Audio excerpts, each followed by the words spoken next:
자, 5번째 강의 일터와 돈 시작하겠습니다. 일터는 일의 연장이기도 하지만 실제로 돈의 연장입니다. 디모데전서 6장 10절에서는 돈을 사랑함이 일만하게 뿌리가 되나니 이것을 탐내는 자들은 미혹을 받아 믿음에서 떠나 많은 근심으로 자기를 찔렀도다 라는 말씀이 있습니다. 이 말씀 때문에 우리는 이 돈을 사랑함이 일만하게 뿌리가 된다라고 하는 이 말을 아주 머릿속, 뼛속 깊이 기억하고 있는 것 같습니다. 저도 사실 이 말 때문에 돈으로부터는 먼 거리에 있어야겠다고 생각했던 사람입니다. 가능하면 돈 가까이 가지도 않고 돈을 만지지도 않고 특별히 목사가 되고 사역자가 될 사람이 돈하고는 멀리 있는 것이 그게 나를 위하여 좋겠다 이런 생각이 들었습니다. 그런데 목회를 하다가 어느 날 저희 성도들이 모두들 정말 가난하다는 사실을 제가 발견하게 되었습니다. 그리고 그 성도들의 삶이 참 어렵고 힘들며 그리고 팍팍한데 어찌하면 저들을 축복하고 또 어찌하면 저들이 재정의 갈등이나 재정의 궁핍함으로 인한 고민들 없이 살게 할 수 있을까 이런 마음이 되고 그때부터 기도하기 시작을 했는데 하나님께서 그때 제게 그 어느 때보다도 돈에 대한 마음을 더 강렬하게 주시는 거예요. 그래서 그때 제가 아주 돈에 미쳐 있었습니다. 그래서 한동안 돈에 미쳐서 돈을 정말 사랑할 정도로 돈 하는 그런 시간들을 보냈던 적이 있었습니다. 그래서 어느 해에 한 달씩 안식월을 가질 때 제가 그 해에는 어떻게 하면 우리 성도들을 복받게 할 수 있을까? 성경 안에 들어있는 복의 원리들은 어떤 것일까? 그리고 심지어 저는 개인적으로 삼중 축복 이런 것들에서 저는 합동측 우리 총신 출신이기 때문에 어떻게 삼중 축복이 복음이냐 이런 마음을 가졌던 사람인데 그래서 그 책을 정말 읽지 않았었습니다. 근데 제가 안식월 때 그 책을 사서 조영기 목사님 책 3권을 제가 정독을 했습니다. 그리고 또 다르게는 서칭하면서 어떻게 하면 물질적인 복을 우리 성도들이 누릴 수 있을까라는 서칭을 해서 그런 자료들을 찾아 읽고 성경을 축복과 관련된 말씀들을 찾아 읽었어요. 어느 날 제게 감동이 왔는데요. 어느 정도 감동이 왔냐면 우리 성도들 모두가 부자가 될 수 있겠다 이런 확신까지 오게 됐고요. 그래서 그 안식월에 제가 27번 복이란 제목으로 설교 원고를 만들었고 그리고 돌아와서 제가 성도들에게 1년의 절반이죠. 1년의 절반을 축복 설교를 했던 적이 있었습니다. 사실 그 과정을 통과하는 과정 안에 비즈니스 에즈 미션이라는 단어를 만나게 되었습니다. 이미 오랫동안 그런 가치와 또 그런 철학들을 가지고 목회와 사역을 해오던 저에게 실제로 비즈니스 에즈 미션이라는 그 단어를 만나면서 바로 이 길이 결국 성경이 말하고 있는 우리가 그동안 알지 못하고 또 외면했던 중요한 내용이구나라는 사실을 알게 되었고 그것이 우리 교회 안에 우리의 목회적인 내용으로 또 우리의 사역과 우리의 선교의 내용으로 제대로 가르쳐질 때에 우리 성도들의 삶이 바뀌어지고 돈으로부터 멀리 떨어지는 것만이 경건이 아니라 그 돈과 함께 살아가고 또 돈의 현장, 일의 현장에서 살아가고 있지만 그러나 그 가운데서 어떻게 하나님을 위해 거룩한 삶을 살 수 있을지 훈련하고 또 격려하고 또 축복하는 일들을 배우게 되었던 것이죠. 오늘 아마 제가 그 얘기를 여러분에게 나누고 있는 것입니다. 우리 성도들의 삶에 돈은 무엇일까요? 우리 자신의 삶에 돈이란 무엇일까요? 돈에 대한 정의를 해본 적이 있으십니까? 어떤 선교사는 제게 이렇게 말했습니다. 돈에 대한 정의를 하지 않으면 돌아버리고 만다. 이렇게.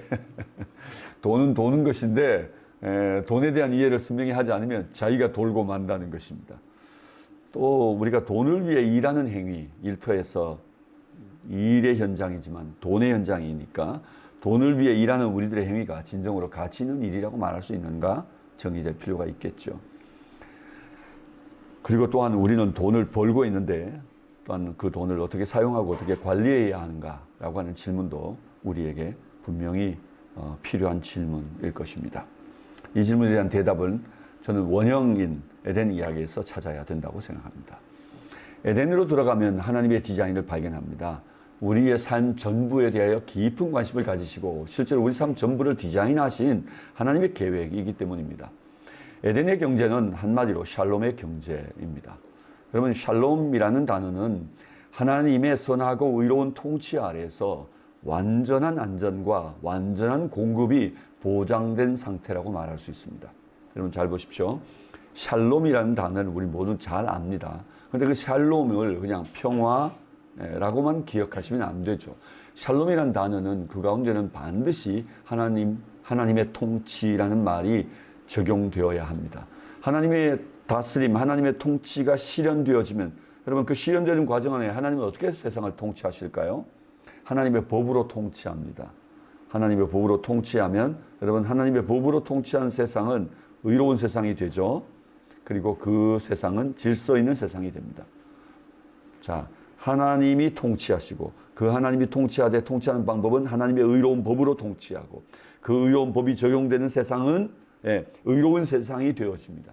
그 세상 가운데 사람들이 느끼는 것은 두 가지가 경험됩니다. 하나는 그 하나님의 질서, 하나님의 법이 실현되는 과정 안에 인간에게는 뭐가 들어오냐면 안전함, 세이프티가 들어오는 거예요. 완벽한 하나님의 통치 안에서 우리에게 안전함을 경험하게 합니다. 그 다음에 또 하나는 하나님의 완벽한 공급을 경험하게 되는 거죠. 하나는 안전, 세이프티, 하나는 서포트, 하나님의 공급. 이 두 가지가 하나님의 통치 안에 우리가 경험하는 것이에요. 그런데 오늘 여러분 고대의 왕들도 마찬가지지만 오늘날도 한 나라의 좋은 정치를 실현하는 통치자가 있다면 그 사람은 두 가지가 분명해야 합니다. 하나는 경제적 문제에 대하여 백성들을 걱정하지 않게 하고 또 하나는 국방의 문제를 통해 백성들을 평안하게 해야 하는 일인 것이죠.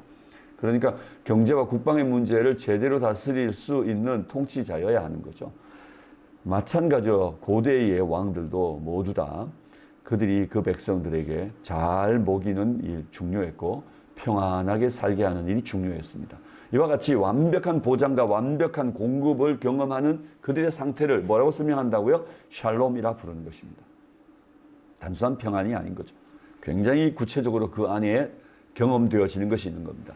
단순하게 정서만 평화로운 분위기만 느끼는 감정적으로 정서적으로 평화로운 평안이 아니고 이 샬롬이란 말은 구체적이고 실체 있는 것인데 하나님의 통치 아래에 완벽한 공급을 받고 완벽한 안전을 보장받는 삶, 그것을 느끼는 바로 그 백성들의 삶의 이야기가 샬롬이다. 에덴 동산은 바로 그와 같은 것이 경험되고 있는 거죠.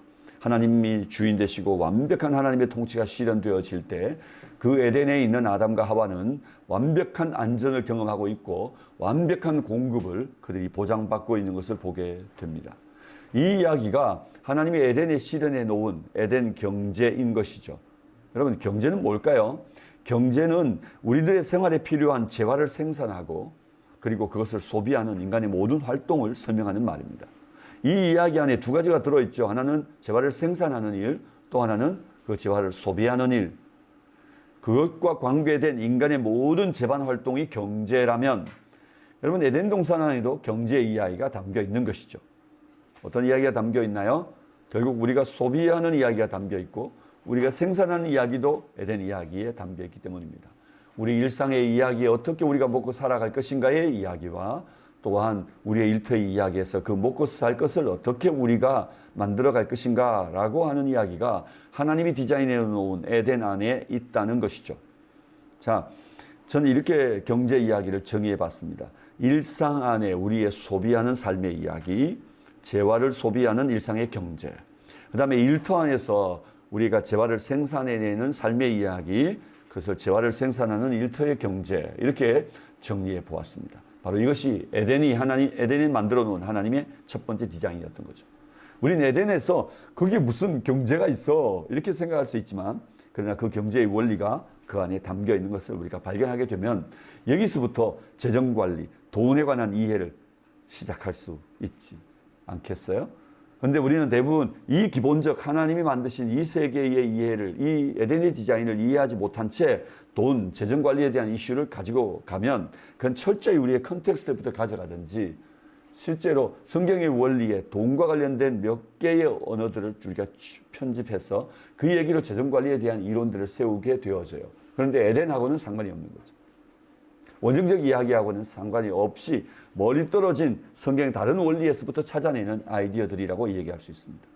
근본적으로 하나님은 맨 처음부터 우리의 경제에 관심이 있으셨다는 것이죠. 우리의 돈에 대하여 하나님 관심이 있고 우리 삶에 대하여 관심이 있으시고 그 삶에 완벽한 디자인, 계획을 해 놓으셨다는 전제입니다.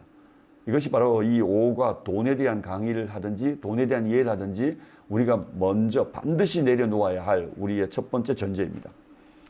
자, 하나씩 가볼까요? 하나님이 디자인하신 샬롬의 경제 이야기 속에서 재화를 소비하는 일상의 경제는 우리에게 어떤 태도가 필요할까요? 그건 하나님의 완벽한 공급 보장, 샬롬의 이야기가 있는 거죠. 하나님의 완벽한 공급 보장을 믿고 그 하나님을 신뢰함으로부터 시작해야 된다는 겁니다.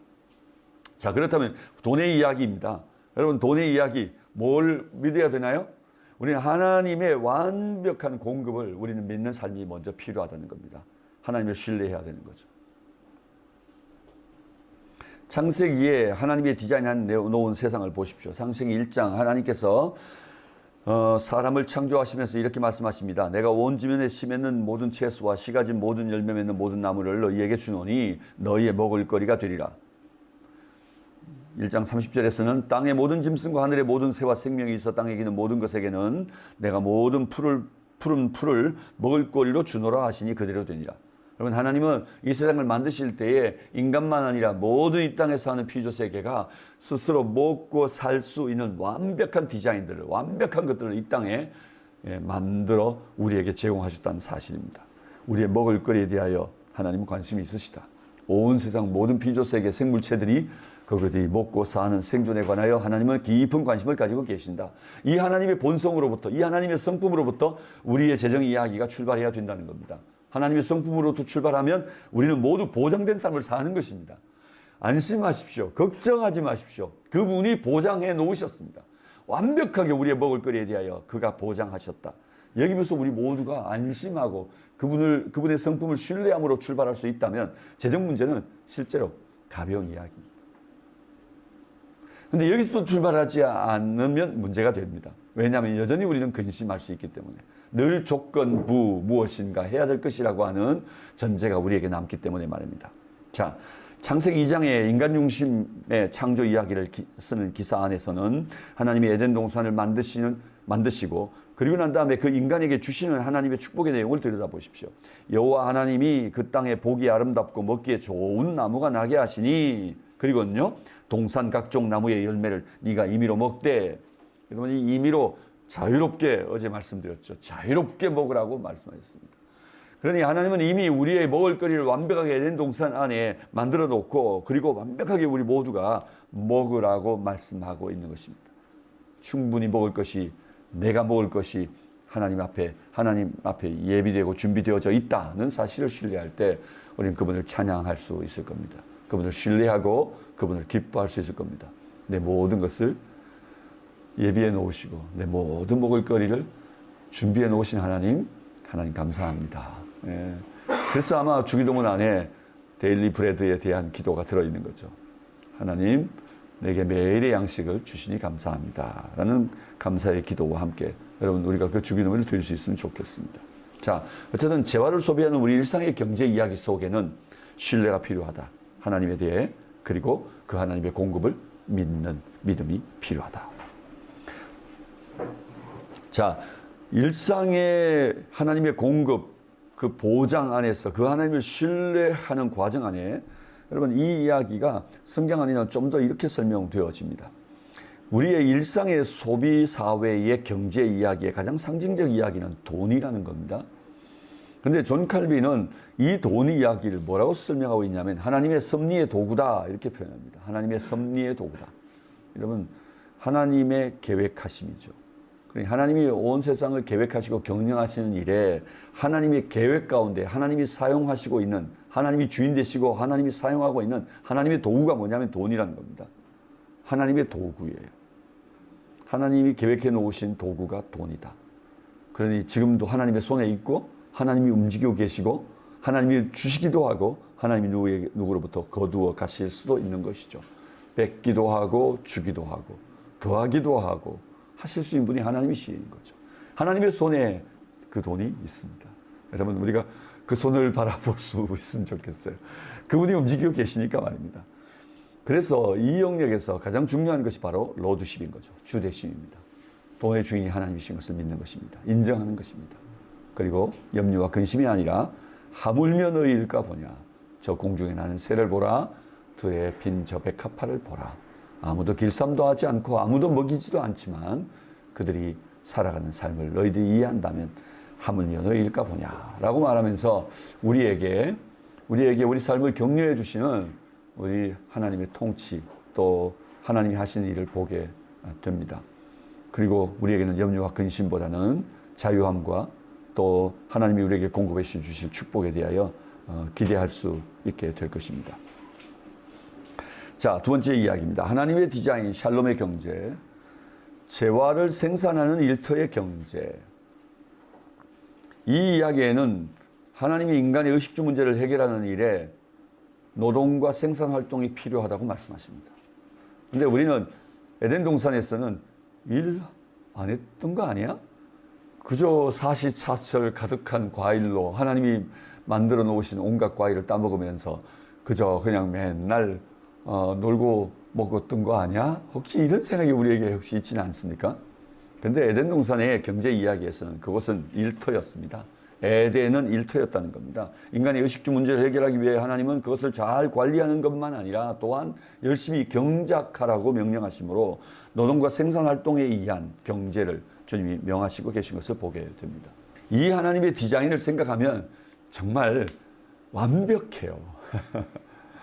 그런데 대부분 우리는 유토피아 이야기 안에서 우리가 노동을 볼 수가 없는 것은 이 세상과는 정말 괴리되어져 있는 소사이어티라는 것이죠.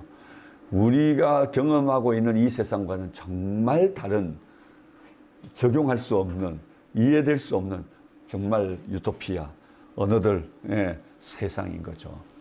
그런데 에덴은요, 굉장히 실제적이고 우리 삶과 관련되어 있고 우리 삶에 적용할 수 있고 우리 삶의 이야기를 담아두고 보여주는 하나님의 디자인이 그 에덴 안에 있으니 말이죠.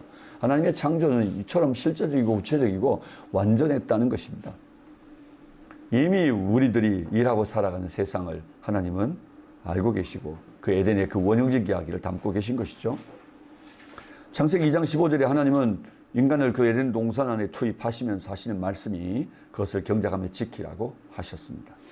우리의 의식주 문제 해결을 위하여 노동하는 일의 중요성, 생산활동의 중요성을 말씀하신 것이라고 우리가 이해할 수 있습니다. 그 다음 에덴 동산과 비슷하게 이스라엘 백성들이 늘 꿈꾸던 그들의 꿈의 땅, 약속의 땅이 있죠. 그 약속의 땅도 그들이 들어가면 젖과 꿀이 흐르는 땅이라 생각하니 머릿속에 상상할 수 있는 그들의 이야기는 에덴 동산처럼, 우리가 상상하는 에덴 동산의 잘못된 이해지만 상상하는 것처럼 그저 그냥 젖과 꿀이 흐른다고 하니 말이죠. 그냥 아무것도 없어도 그곳에 가면 막 젖이 막 우유가 막 흘러가고 그리고 막 꿀이 흘러가고 이렇게 상상하는 그야말로 유토피아 같이 느껴질 수 있지 않겠습니까? 그런데 그 땅에 들어가니 그들에게 먹을 것이 그쳤습니다. 다시 말하면 젖이 어디 있으며 꿀이 어디에 있습니까? 먹을 것이 그쳤다고요. 만나가 그쳤다고요. 도리어 광야가 젖과 꿀이 흐르는 곳이었어요. 광야가 놀고 먹을 수 있는 곳이었다고요. 광야는 가만히 있어도 하늘부터 내리는 만나가 있었고 하나님이 몰고 오는 메추라기가 있었고 여러분 그들이 땅에서 솟는 템이 터져서 그들의 목을 해갈시켜 주었어요. 진짜 여러분 젖과 꿀이 흐르는 땅은 광야예요. 광야로 가야 할 것 같지 않습니까? 광야를 영원히 떠나지 말아야 될 것 같지 않습니까? 그런데 실제로 그 백성이 살아야 될 땅은 약속의 땅 가나안이었고 젖과 꿀이 흐르는 땅으로 상징되었지만 실제로 그곳에 들어가서는 일하지 않으면 그 젖과 꿀이라고 하는 것이 그들의 소유가 될 수 없는 땅이었다는 말입니다. 이스라엘 사람들이 다시는 만나 하늘로부터 오는 하나님의 완전한 공급, 그저 초자연적 역사 안에서 그들에게 공급되어지던 만나는 먹지 못했고 그때부터는 그들이 일함으로 노동과 생산활동으로 인하여 그들이 그 땅에서 얻는 소출을 먹었더라고 되어 있습니다. 소출, 생산 활동으로 인하여 거둬들이는 여러분 열매를 먹는 자들이 되었던 것입니다. 무노동? 네. 무보수인 거죠. 예. 먹을 것을 위하여 그들은 일해야 하는 사람들이었던 거죠. 이것이 바로 약속의 땅에 하나님이 만들어 놓은 경제 원리였던 것입니다. 여러분, 가나안 땅에 대한 것들을 잠깐 설명해 볼까요? 가나안 땅을 우리가 설명할 때 젖과 꿀이 흐르는 땅이라고 설명하는데 정말 젖이 흐르고 꿀이 흐르는 것일까요? 오늘 이 말씀에 의하면 젖과 꿀이 흐르지는 않죠. 도리어 성지순례를 하시는 분들이 모두 다 가나안 땅에 와서 실망하시는 경우가 참 많습니다. 왜냐하면 그곳에 젖이 흐르는 강을 볼 수가 없고 꿀이 흐르는 곳을 볼 수가 없기 때문인 거죠. 실제로 그 땅은 신의 축복이 있는 땅이라는 의미의 그들의 관용어가 젖과 꿀이 흐르는 땅이었습니다. 젖은 어디로부터 나오나요? 양을 먹이는 거죠. 목축에 의한 것입니다. 꿀은 어디로부터 오나요? 꽃이 피는 거죠. 농경을 통해 오는 겁니다. 그래서 농경을 통해, 목축을 통해 그 백성들에게 풍요를 보장해 놓은 땅, 그것이 바로 젖과 꿀이 흐르는 땅이란 말이 쓰여져 있는 것입니다. 관용어인데 바알이 모세에 의하여 죽음을 당하고 죽어서 그 땅 전체가 드라이랜드가 될 때, 여러분 바알의 애인이었던 아낫이 못을 죽이고 바알을 살려내어서 그리고 그 바알과 함께 연애할 때 이 땅에는 풍요가 도래하게 되는 것이죠. 젖과 꿀이 흐르는 땅이 된다고 되어 있습니다. 가나안 신화의 이야기가 담겨 있는 북쪽의 우가릴이라고 하는 곳에 발견되어진 우가리 신화, 우가리 텍스트가 제가 전공한 텍스트여서 제가 너무 잘 알고 있는데, 라샤마라 문서의 내용들을 보면 그 내용 안에 바로 이 바알이 살아나는 날 이 땅에 어떤 풍요가 주어지는지에 대한 설명이 나오는데, 거기에 그 식귀에 보면 젖과 꿀이 흐르는 땅이라는 개념이 나옵니다. 그래서 그것은 단순히 성경 안에 쓰여져 있는 하나님의 약속한 땅의 개념이 아니라 가나안에 살고 있는 모든 사람들이 관용적으로 신의 축복이 있는 땅, 신이 다 살아나서 우리에게 복을 주실 때 이 땅에 우리가 경험할 수 있는 땅은 젖이 흐르고 꿀이 흐르는 땅입니다 라는 이 관용적 언어가 있었던 거죠. 그 이야기가 오늘 우리들에게 그렇게 이해되고 있는 것이죠. 신명기서에 보면 젖과 꿀이 흐르는 땅이 두 개가 나옵니다. 이스라엘 백성이 출애굽하는 과정에 이렇게 말합니다. 우리에게 젖과 꿀이 흐르는 땅으로부터 떠나서 젖과 꿀이 흐르는 땅으로 우리를 인도한다고 하더니 이 광야에서 우리를 죽이려 하느냐. 여러분, 그렇게 말하면서 그들이 경험되었던 젖과 꿀이 흐르는 땅이 하나 나오는데, 그건 바로 이집트 나일강 삼각주이고, 또 아직 경험하지 못하지만 그들이 약속된 땅으로 가고 있는 땅이 있는데, 그 젖과 꿀이 흐르는 땅이 또 하나 나오죠. 그게 가나안 땅이었습니다. 그래서 이 관용어는 그들이 그렇게 경험되어지고 있던, 또는 약속된 땅을 기대하고 있던 땅의 이야기예요. 그러나 무노동의 땅은 아니라는 것입니다. 이 땅은 노동해야 되는 곳이었다. 노동을 통해 소출을 먹는 땅이었다는 말입니다. 여러분, 그래서 인간의 의식주 해결은 반드시 노동과 생산 활동으로 이루어지는 것이라는 에덴의 이야기를 볼 수 있는데요. 일터 생산 경제의 상징도 돈입니다. 그래서 일터는 일하는 현장이지만 또는 돈의 현장이기도 한 것입니다. 거기에 잠언 12장 11절 말씀을 보면은 자기 토지를 경작하는 자는 먹을 것이 많거니와 이렇게 말하면서 열심히 일하는 만큼 우리에게 더 부가적인 하나님의 축복들이 더하여질 것을 말하고 있습니다. 성경 데살로니가서에서는 바울 사도는 데살로니가 교인들을 향해 이렇게 말합니다. 일하기 싫거든 먹지도 말아라 이렇게 말하는데, 여러분 이 말의 의미를 좀 더 강하게 오늘 우리말로 표현해 보면 어떤 말일까요? 일하기 싫어? 먹지 마라가 아니죠. 먹지 않으면 어떻게 되나요? 죽는 거죠. 그래서 우리 식으로 표현하면 일하기 싫어? 나가 죽어라 뭐 이런 말인 거죠. 그래, 그렇게 살다가 굶어 죽어라 이런 말인 거예요. 그러니 일하기 싫으면 죽어라. 여러분, 일하면 산다는 겁니다. 일하면 먹을 수 있고 당연한 권리를 가지고 또한 일하는 자에게 먹을 것이 더하여지는데, 하나님은 우리가 일함으로 우리 먹을 것만 해결하는 게 아니라 일함으로 또 다른 이웃들의 가난하고 약한 자들을 먹이고 또 섬길 수 있는 것들을 우리에게 주시기 원하시고 계신 것이죠. 자기 토지를 경작하되 더 열심히 경작한다면 내가 먹는 것을 넘어 이웃들도 섬기고 사랑하고 하나님께 드릴 것들도 더하여지겠죠. 그렇습니다. 에덴 경제에서 요청되어지는 인간의 의무와 책임을 따져본다면 그건 바로 청지기적 관리함, 스튜어드십이라는 것을 배우게 됩니다. 자, 그렇다면 에덴에 하나님이 설치해 놓은 에덴 경제 이야기 안에 여러분 먼저 우리의 일상의 이야기 안에 뭐가 필요하나요? 그건 우리가 로드십을 기억하는 거죠. 하나님이 주인임을 기억하는 거죠. 그리고 완벽한 하나님에 대하여 공급을 신뢰함으로 신뢰를 드린 일입니다. 다 보장되었어 라고 하는 믿음이죠. 자, 그 다음에는 일터 경제에서는 하나님 앞에 어떤 고백이 필요하나요? 청지기로서 그 보장된 하나님을 믿는 믿음 안에서 우리는 열심히 일함으로 하나님이 보장해 놓으신 나를 위해 예비해 놓으신 것들을 우리가 그곳에서 얻게 되는 거죠. 수고를 통해 얻게 되는 거죠. 보장해 놓으신 예비되어진 하나님이 준비된 것들을 수고를 통해 우리가 누리게 된다는 뜻입니다. 여기에는 이 스튜어드십이 철저히 여러분 담보되어질 때 우리는 또한 먹고 이웃들에게 나눌 것들도 더해지겠죠. 그래요. 자, 성경적 재정 원리 이야기는 여러분 이 주대심을 기억하는 것입니다. 자, 그래서 이제 재정 원리, 돈을 어떻게 우리가 관리할 것인가라고 하는 이 재정 원리를 여기서부터 보게 되는데요. 에덴의 디자인에서 가져오면 첫 번째는 로드십인데 만유는 하나님의 것이고 하나님만 우리의 주가 되신다는 사실을 우리가 기억하는 것입니다. 왜냐하면 이 세상은 만몬이 신이 된 세상이고 우리는 이 만몬 앞에서 여러분 만몬 앞에 무릎을 꿇을 것인가 꿇어야 하나 생존을 위해서 이런 갈등들을 우리가 하고 있기 때문입니다. 그때 우리는 고백해야 합니다. 우리에게 주신 돈을 섬길 것인가 주신 돈으로 하나님을 섬길 것인가이죠. 여러분 이 이야기가 구약 성경에 계속되어지는 선지자들의 메시지였다는 것 아십니까? 선지자들 특별히 호세아 선지자의 메시지 안으로 들어가 보면 호세아 선지자는 그 백성들을 향해 이렇게 말합니다. 하나님이 너희들에게 주신 것을 내가 다 거두어가면 너희들이 다 벌거벗은 몸이 되고 말아.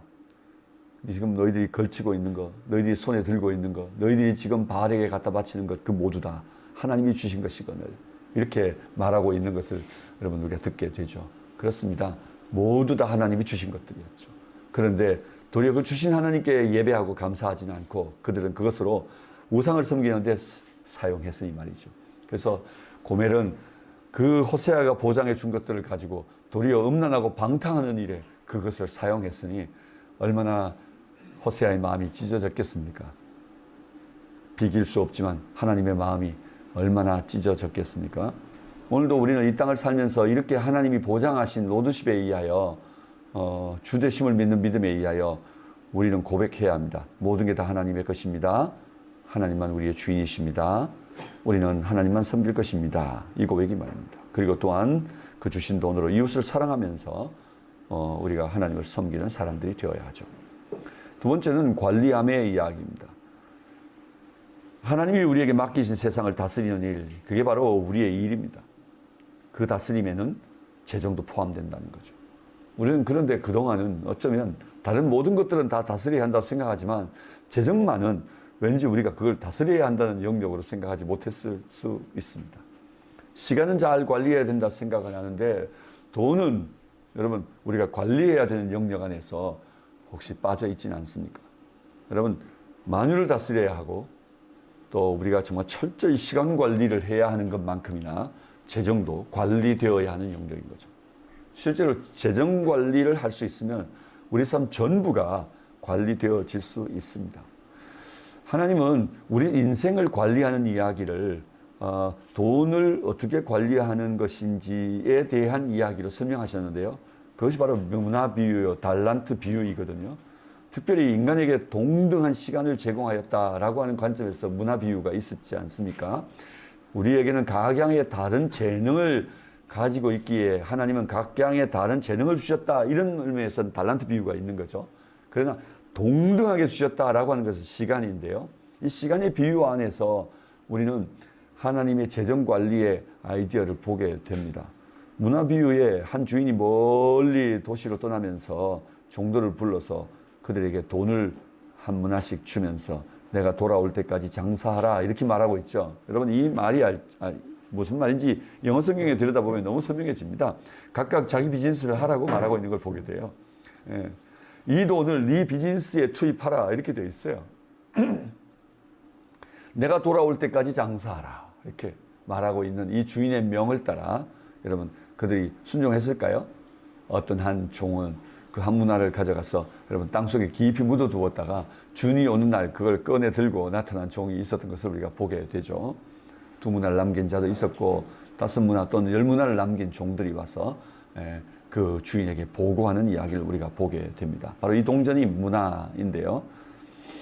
오늘 우리는 우리가 가진 재정을 잘 관리해야 된다고 하는 바로 이 원칙을 문화 비유에서 보는데, 여러분 잘 관리하지 않았던 한 문화를 가진 종은 큰 책망을 받았던 일을 기억해야 될 것입니다.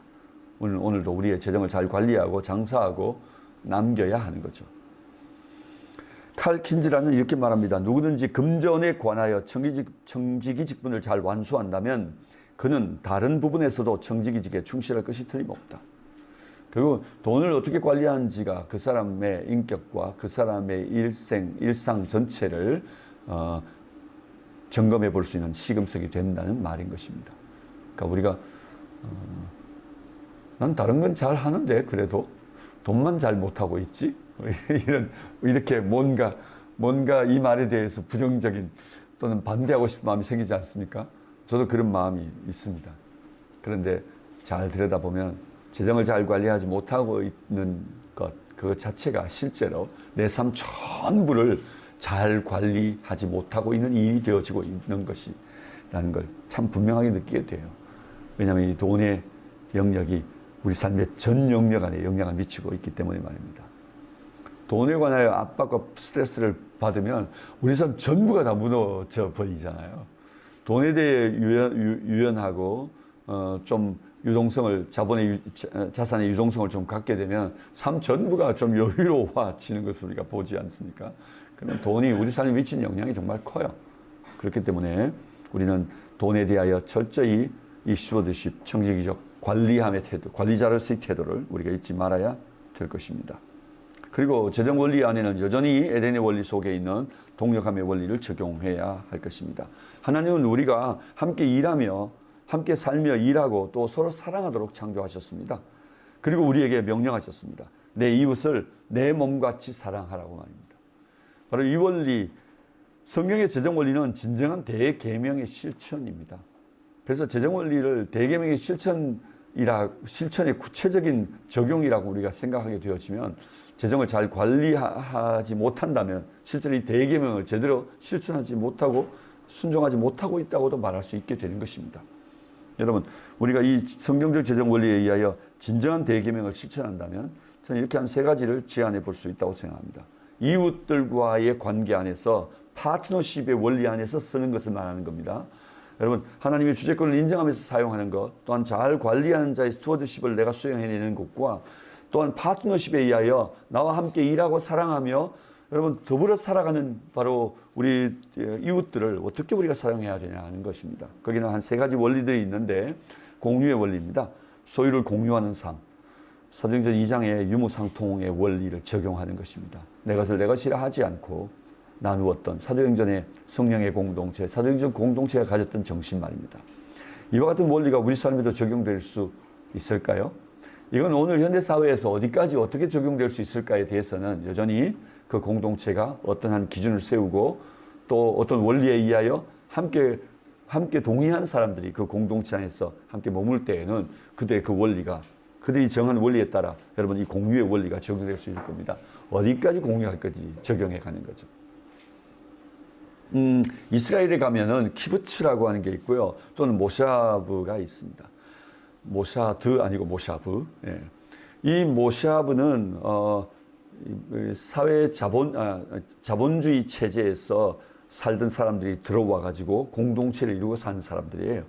그리고 키부츠는 사회주의 체제에서 살던 사람들이 들어와서 공동체를 형성하고 있거든요. 그런데 이 2개의 공동체는 각기 공동체라는 모습을 가지고 있지만 그 안에 적용되는 공유의 원리는 공유의 기준은 달라요.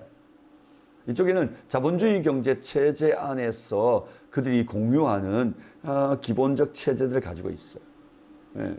그렇기 때문에 각기 자기의 재능을 인정하고 또 각기 자기의 전공을 인정하고 각기 열심히 노력한 만큼 그가 거두고 그렇지만 또한 함께 더불어 살면서 서로 나누고 베풀고 또 그가 나눌 수 있는 만큼 공통 분모에서 쉐어하고 있는 걸 보게 돼요.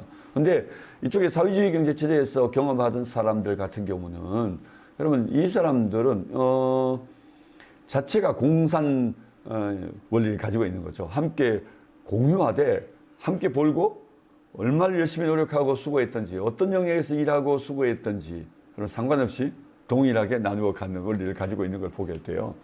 그래서 키부츠 쪽은 점점점 맨 처음엔 굉장히 많이 늘어났어요. 그러다가 줄어들기 시작하고 도리어 이 자본주의 체제에서 움직이는 모시아브가 더 많이 늘어나고 있는 추세인 것을 보게 돼요.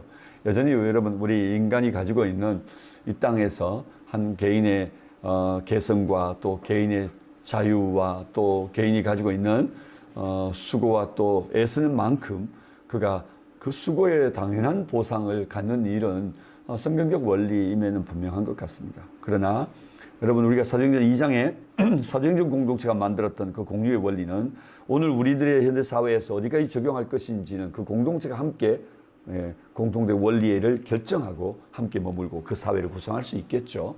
그러나 이 공유의 원리가 잘 적용될 수 있으면 정말 좋겠다 이런 생각이 드는 거죠. 어떤 공동체는 책임은 최소화하고 다시 말하면 자신의 의무는 최소화하고 권리만을 주장하는 공동체가 있다면 어떤 일이 일어날까요? 망하겠죠. 망하겠죠. 예, 반대로 말이죠. 예, 반대로 책임, 의무는 확실하게 행하는데 여러분 권리를 주장하는 것을 최소화한다면요. 그건 진짜 좋은 공동체일 것 같은데요. 네.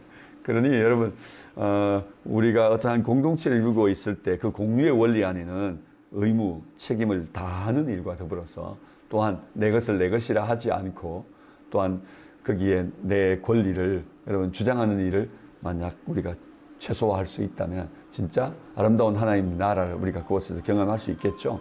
어쨌든 우리가 내 이웃을 내 몸과 같이 사랑하는 이야기 속에는 바로 이 공유의 원리를 적용하는 일이 필요하다. 또 다르게는 나눔의 원리.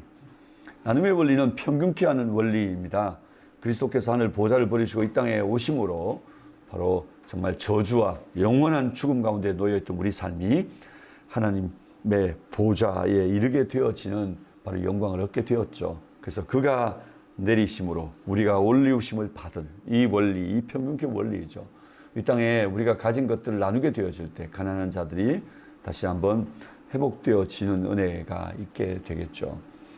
저는 이 원리를 제대로 잘 적용하지 못했던 사람 중에 하나였습니다. 근데 어느 날 한 후배를 통해 배웠어요. 제가 영국에서 유학할 때에 영국에 도착해서 정착할 재정을 좀 쓰고 나니까 실제로 재정이 정말 많지 않았습니다. 그래서 거긴 대부분 시장이 다운타운까지 차를 가지고 나가야 거기서 물건을 사서 일주일 모은 것들을 예비해 놓았다가 또 살 수 있고 이런데 차를 활용할 수 없으니까 말이죠. 대중교통이 그렇게 넉넉하게 잘 우리 한국처럼 되어 있지 않다 보니까 차가 없이는 정말 불편했었습니다.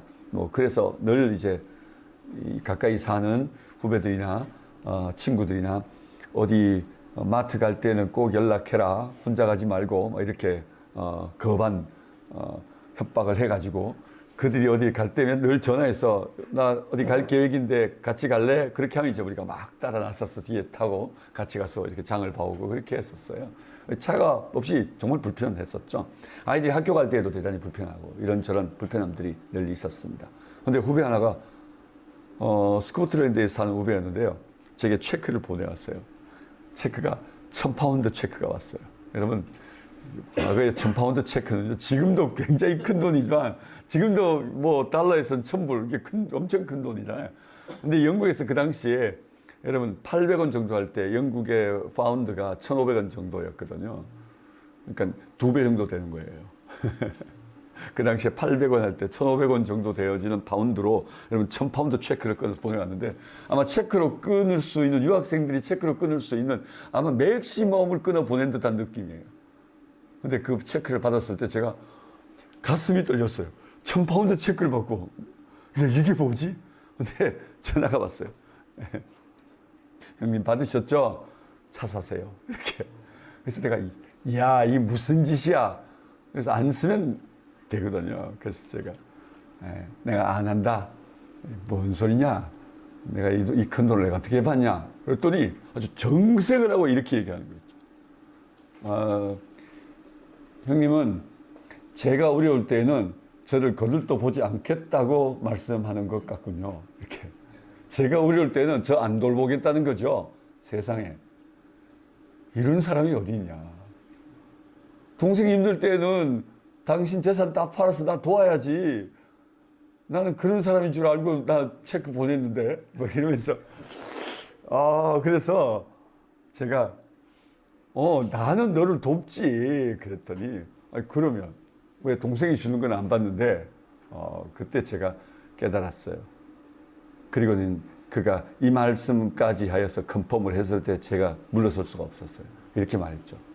성경에 평균계 원리를 적용한 겁니다. 제가 있어서 나눈 것이고 형이 있을 때 내게 나눠주면 되는 거 아니겠어요? 그래, 그럼 잘 받으마. 고맙다. 그래가지고 950파운드 주고 차를 하나 샀죠. 그래서 등록해서 그걸 아주 영국에 있는 동안 2년 동안 아주 잘 타고 다니다가 여러분 그게 마침 그때 IMF가 터져서 IMF가 끝날 때쯤 제가 돌아 나올 때 팔았는데요. 그게 그 당시에는 3,400원 정도 할 때 팔았어요. 그러니까 제가 차를 사고 2년 잘 타고 돈을 더 많이 벌어서 그 차로 지금 나왔겠죠. 여러분 평균계 원리가 제 삶에 적용되었을 때 제 삶에 얼마나 요긴했었는지 경험이 있어요. 근데 그 이후에 또한 그 친구가 제가 한국에 돌아가서 어려울 때 또 상황이 있을 때 저도 2배나 갚았습니다. 우리 삶에 있어 이런저런 이야기들이 여러분 우리의 경험 안에 있을 겁니다. 근데 나눔의 원리, 이 평균케 하는 원리를 잘 적용한다면 우리 모든 그리스도인들이 한 공동체 안에서 참 부요하게 살아갈 수 있을 것이고 또 non-크리스천들과 함께 살아가는 일터 안에서도 그런 어려움을 당하는 이들과 더불어 나눌 줄 안다면 여러분 이 평균케 하는 원리를 적용할 줄 안다면 그 가치를 그들에게 나누면서 그리스도께서 우리에게 이렇게 하신 것처럼 그 평균케 원리를 내가 당신에게 적용한다고 하면서 나눈다면 그들도 부담 없이 나누고 언젠가 또한 또 누군가에게 평균케 원리를 적용하며 나눌 수 있다면 여러분 작은 나비의 움직임이 태풍이 되는 것처럼 나비 효과처럼 이 나눔의 원리, 이 평균케 원리는 온 세상에 가득하여 좋은 세상을 만들어 가지 않겠습니까? 또한 섬김의 원리도 마찬가지입니다. 그리스도께서는 남을 윤택해 하면 자신도 윤택하게 되는 일이 있다고 말씀하셨습니다. 돈에 대한 관점들입니다. 이 관점들은 우리가 너무 익숙하게 잘 알고 있는 관점들이어서 이 관점을 가르칠 때나 이 관점을 함께 나누게 될 때에는 좀 그렇게 선포하듯이 외쳤으면 참 좋겠습니다. 제가 만약 돈은 만능이다 라고 세상의 소리를 여러분에게 들려준다면 여러분은 성경적 관점, 하나님의 관점으로 돈은 만능이 아니다 라고 외쳐주시면 좋겠습니다. 한번 여러분 앞에 보시면서 한번 해볼까요? 자, 시작. 돈은 만능이다. 돈은 만능이 아니다. 돈은 권력이다. 돈은 권력이 아니다. 돈은 행복이다. 돈은 행복이 아니다. 돈은 목적이다. 돈은 목적이 아니다. 돈은 우상이다. 돈은 우상이 아니다. 네. 여러분, 우리가 정말 그렇게 담대한 마음으로 외쳤으면 좋겠어요. 세상은 돈이 만능이라고 말하고, 돈을 가지면 권력이라 말하고, 돈이 행복을 보장하는 필수 조건이라고 말하지만, 또한 돈이 우리 인생의 삶의 목적이라고 말하고, 돈이 신이라고까지 숭배하지만, 우리는 결코 그것이 그럴 수 없다고 고백할 수 있으면 좋겠습니다. 자, 성경적 재정 원리 7가지 적용입니다. 성경적 재정 원리를 적용하여 7가지의 적용. 첫 번째는 로드십에 의해서 주님을 인정하는 것이죠. 그렇다면 우리가 가진 모든 소유를 주님께 이전해 보는 방법입니다. 여러분이 가진 워크북 안에는 바로 이 소유권 이전서까지 여러분 작성, 이 파랑이 여러분 이 책을 노랑이 파랑이 이렇게 부른다는 거 아시죠? 네. 이 파랑이 주 교재 안에 텍스트 안에서는 여러분 이 내용까지 다 담기에는 책이 조금 그래서 텍스트만 담아놓고요. 워크북 안에서 소유권 이전서부터 시작해 다 담겨져 있어서 실제로 훈련하는 과정 안에는 이렇게 써보도록 그렇게 요청하는 게 좋습니다. 소유권 이전서. 그래서 내 이름으로 내 가진 모든 자산을 다 적고 유무형의 자산들이죠. 그리고 동산, 부동산을 다 적고 거기다가 이 모든 것이 주님의 것입니다 라고 적어보는 거죠. 두 번째, 여러분 돈을 관리하고 다스리라고 그랬는데 내가 얼마나 자산을 가지고 있는지 적어보지 않는다면 그걸 어떻게 관리해야 될지 알지 못하겠죠. 그러니까 자산 목록표를 적어보는 겁니다.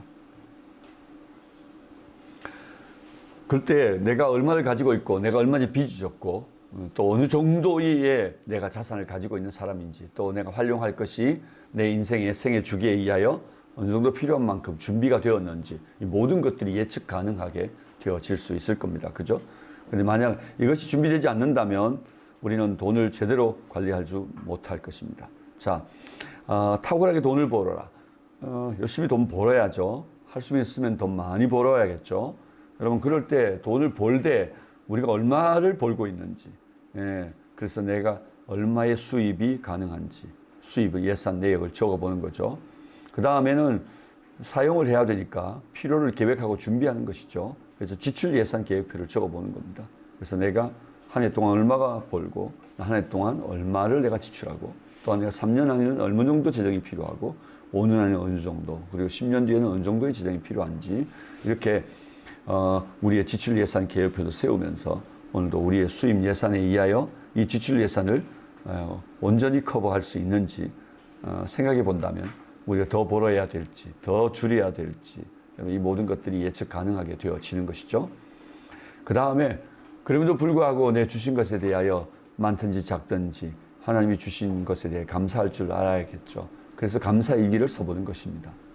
그럼 매일매일 어떤 사람은 매일 저녁 자기 전에 일기를 쓰는데 평소에 다른 사람이 쓰는 일기와는 달리 감사일기로 대신한다는 얘기를 들었습니다. 참 좋은 습관인 것 같아요. 하루 동안에 하나님 앞에 감사한 내용들을 적어보는 것으로 하루를 마무리하는 거죠. 이렇게 주신 것에 대해서 감사할 줄 아는 삶의 습관. 그리고 여러분 빚을 지지 않을 수는 없지만 가능하면 빚을 지지 말라라고 하는 이 원리도 적용했으면 좋겠습니다. 그래서 이미 빚진 것이 있다면 작은 것부터 시작해서 채무 상환 계획표를 적어서 조금씩 여러분 채무를 여러분 돌려주고 여러분 빚 없는 삶들 살아가도록 해야겠죠. 성경에는 사랑의 빚 외에는 빚지지 말라고 가르치신 주의 말씀을 기억했으면 좋겠습니다. 옛날에 저희 장인어른 같은 경우는 카드도 쓰지 말으라고 얼마나 당부하시는지 모릅니다.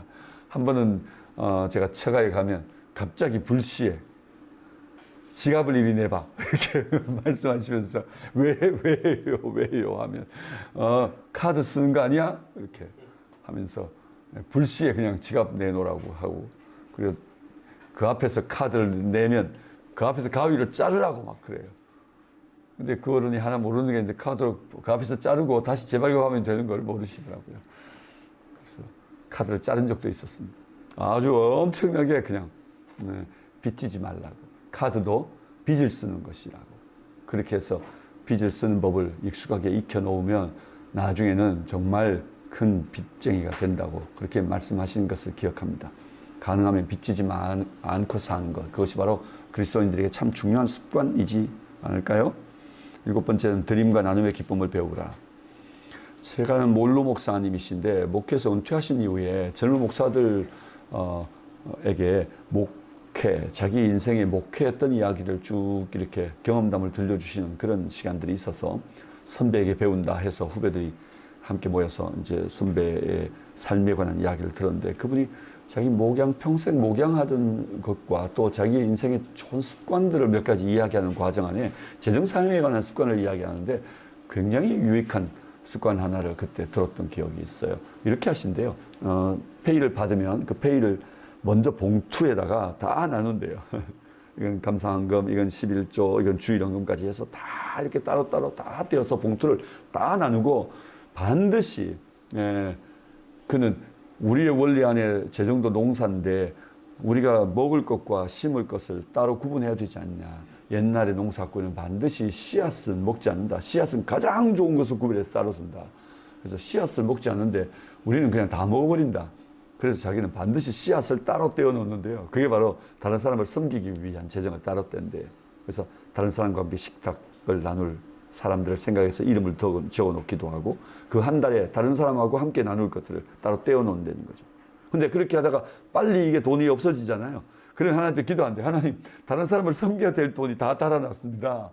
그래서 하나님 이거 채워주세요. 이렇게 하면 어느 날 또 강사로 연결되든지 가서 설교하고 또 하나님 주신 것들이 있어서 그런 돈은 기도하고 하나님 주신 것이기 때문에 거기다 채우면 되는 거죠. 다른 경비로 쓰지 않고. 네. 그리고 생각지 않던 기대한 재정이 들어오면 그것들은 이미 수입해서 다 쓸 것이 정해져 있기 때문에 생각지 않던 재정은 무조건 그건 저축해야 되는 것이지 내 일상의 생활비에서는 절대 쓰지 않아야 되는 돈이라고. 예, 그러면서 그건 반드시 저축한다고. 등등 이렇게 말씀하시는데 너무너무 좋더라고요. 예, 그리고 특별히 이제 목사가 교회에 특별히 건축이 있거나 이런 특별한 금을 해야 될 때 큰 재정적 짐을 져야 하는 일이 늘 빚을 내서 하는 일이라면 그게 얼마나 힘이 들겠냐. 자기는 그렇게 하지 않는다. 자기가 할 수 있는 만큼 한다. 그러나 그것을 미리 준비한다. 이렇게 얘기하면서 목사들이 이런 재정적 부담에 대하여 좀 부담을 내려놓고 살 수 있는 법에 대해서 가르쳐 주는데 11조만큼 늘 따로 또 10분의 1을 떼어 놓는다고 하더라고요. 그래서 10의 2조를 떼어 놓는 거죠. 11조 외에 또 다른 10분의 1은 나중에 교회 안에 또 어떤 상황이 생겨 특별한 헌금을 나눠야 될 때 그걸 왜 떼어 놓는데 그것들이 유용하게 많이 쓰인대요. 그게 어떤 상황이 되냐면 교회 안이나 또 자기가 아는 지인들 안에서 되게 어려운 일을 만난 사람들이 있을 때 그렇게 만들어 놓은 11조 10분의 1 또 따로 떼어놓은 10분의 1을 모은 거 가지고 그걸 가지고 그들에게 기꺼이 나누고 그리고 나눈 일에 전혀 재정적 부담이 없이 그리고 또 아내와 얘기할 때도 우리 그걸 좀 쓰면 어떨까 이렇게 막 얘기하면 아내도 언제나 동의해주고 기쁨으로 얘기하고 그래서 기쁨으로 기도하고 나누게 된대요. 근데 그렇지 않고 누굴 나누고 싶어도 나눌 것이 준비되어 있지 않으니까 언제나 그게 부담이 되고 나눌 때 아내와 의논할 때도 그게 얼마나 힘든 일이냐고 그러면서 미리 예비해 놓으라고. 그래서 결혼하고 시작부터 함께 자기들은 그렇게 하면서 재정 관리를 해왔다고. 그렇게 하니까 하나님이 늘 풍성하게 쓸 것들을 채워주신 것을 경험한다고. 그래서 목회하는 동안 재정적 어려움은 내게 없었던 것 같다고. 예, 그렇게 이야기하는 것을 보았습니다. 자, 드림과 나눔의 기쁨을 배우는 것, 이것도 얼마나 중요한 삶의 원리인지 말입니다. 결론 이합니다. 성경은 우리에게 큰 주제 두 가지로 결론을 내립니다. 주대심에 관한 이야기를 우리에게 묻습니다.